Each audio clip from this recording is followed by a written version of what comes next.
Hey guys, happy Tarot Tuesday. I have an intense reading for us this week, but then again, what more could you expect from this vortex of intensity that we are all living in collectively right now? The card that I have for the energy making its way into our lives over the course of the coming week is the Dream Carrier, aka the Empress, aka the Divine Feminine. Now, typically in Tarot, this card is represented in a real positive, warm, nurturing light. But in this deck, and especially for this point in time, I love this interpretation of the Divine Feminine because it ain't all sunshine and rainbows, and that's pretty much what's going on right now, okay? So we are going through a huge rebalancing in terms of society and the world and energy, and every freaking plane of existence right now to do with humanity is undergoing this sweeping transformation and rebalance, because no matter what you believe about this COVID-19 outbreak, it has happened as a result of imbalance, as a result of too much for too long, and now we need to dial it back and let things recalibrate. And as a result, we are feeling that a lot of what we knew to be true or safe or comfortable has kind of fallen to shit, and now we're stuck in the in-between. And me personally, I'm loving it, but it's uncomfortable as hell.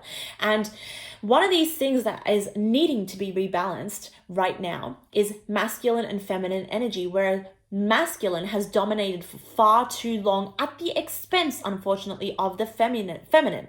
Nothing wrong with masculine energy, but when we only pride logic and discipline and structure and routine and society and think and action, and we suppress intuition and flow state creativity and connection and receptivity, we're going to cause all of this chaos that's going down right now, okay, ultimately. So the Divine Feminine is sweeping in and it's saying, hey, embrace me, bitches. It is my time to shine.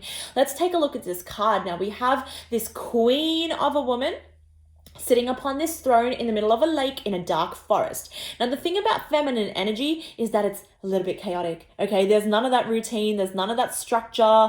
There's none of that stability and safety and security. We thrive in the in-between, okay? When we are truly in our feminine state of being, we exist in this flow state where we're super intuitive. I'm saying we, not as in like women, I'm saying as collectively. When we embrace our femininity, we are at one with the dream state and imagination and feeling and intuition and spirituality, or whatever you want to call it. It's all a part of our everyday waking life. Yeah, so we exist in the night, in the middle of the dark forest, in the middle of the lake, in the middle of everything that we feel and everything that you can't get your hands on when you're not in it, okay? So she is pregnant, which means that she is fertile. She is ripe with creation. She is not always, but she is ready to give birth to something powerful. She is the nurturer and the bearer of life itself. She holds in her hand a pomegranate, it has so many seeds, which represent the fact that she has so much to plant in the world. She has so much creative potential that she can just pop it into the ground and have it blossom into something that others can feed off of, okay? She nurtures the world.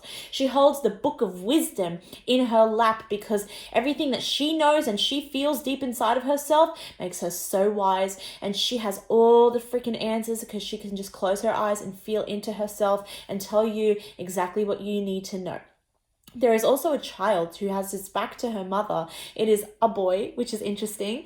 And this is where the sort of serious nature of the card really comes into play, because there is this indication of responsibility. When you give birth to something, when you put a part of yourself out into your world, you nurture that as much as you can until time comes in and does its own thing with it, okay? We understand that to create and to put parts of ourselves out into the world requires a little bit of sacrifice. It requires you can't hold on to this child forever. It's going to grow up and become its own thing, and it's going to leave you thinking, what the hell am I now? We have to keep, and then she's got another one in her belly because she understands that this one's going to go off on its own, and I have to keep putting out what's inside of me. I have to keep creating. I have to keep birthing. I have to keep letting this circle of life flow through me. I have to keep being a part of it, an active part of it, okay? Another thing about this card is, I can't really remember right now what I was trying to say.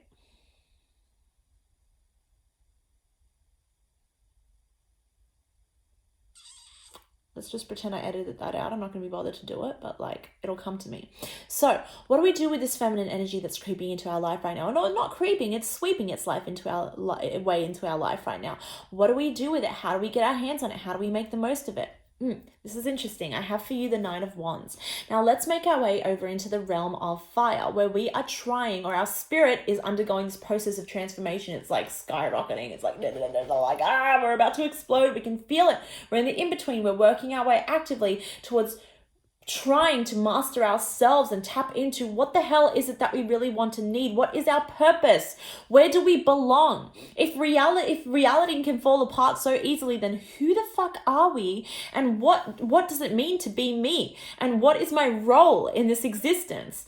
Now, this guy, masculine energy, because really ultimately masculine feminine energy can never exist without one another. There always needs to be a little bit of both.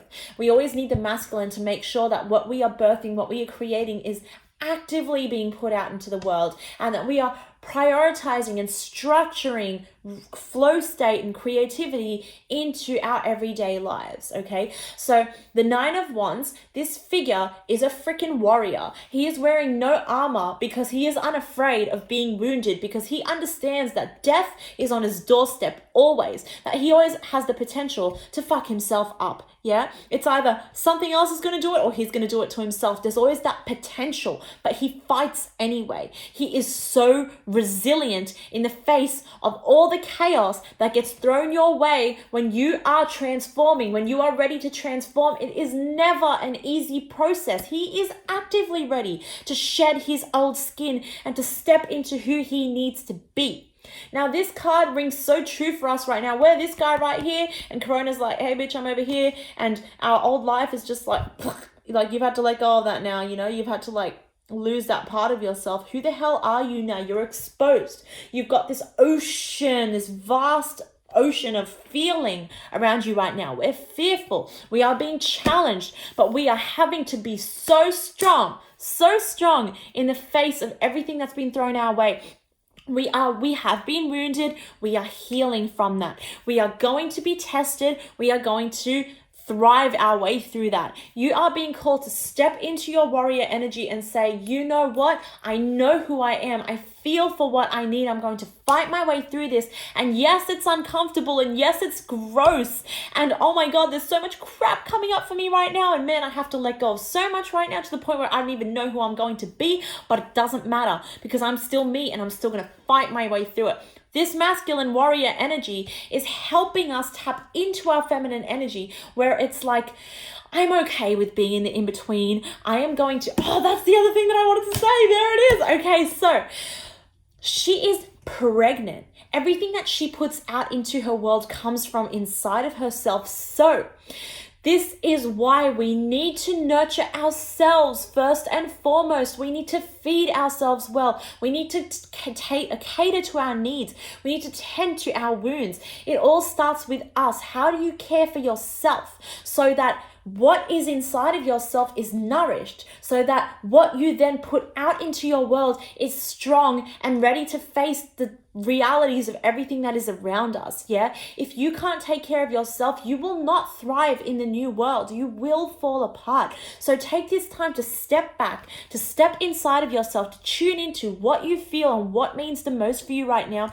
and fight to let that be a concrete part of your existence, and fight your way through this weirdness, and stay strong, and know that yes, it's uncomfortable, and yes, it's going to challenge you, but that is only because this needs to happen. So whoever comes out on the other side of this all is going to be the strongest, most integrated version of themselves that they can possibly be.